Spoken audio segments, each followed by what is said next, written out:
Tanggap muna tayo ng isang report. AFP susundin ang utos ni President Duterte sa pagpuksa sa Abu Sayyaf. Ibabalitain sa atin ng live ni RH24 Edmar Estabillo. Edmar? Yes, susundin ng Armed Forces of the Philippines ang utos ni Pangulong Rodrigo Duterte na kung kailangan may magbuwis ng buhay upang mapuksa mga Abu Sayyaf group at iba pang bandidong grupo. Ito ang idiniin ni Brigadier General Restituto Padilla, ang opisyal na tagapagsalita ng AFP sa press briefing kahapon ng hapon sa Campo Aguinaldo. Ganun pa man, nilinaw ni Padilla na gagawin ng militar ang kanilang makakaya para lamang hindi magkaroon pa ng collateral damage sa paglaban sa mga bandidong grupo. Nainiwala si Padilla na ginawa ng Pangulo ang pahayag dahil sa kagustuhan nito na malibol ang mga Abu Sayyaf group, Maute group at iba pang teroristang grupo.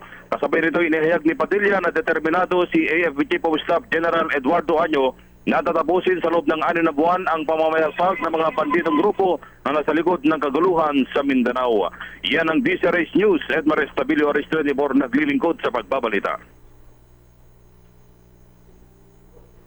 Maraming salamat, nagbabalita ng live si RH24 Edmar Estabillo. Samantala, I-like po ang page ng DZRH News Television para updated at i-share ang trending news na balitang ito para mas marami ang makabalita at mag-comment para alam namin ang opinion mo.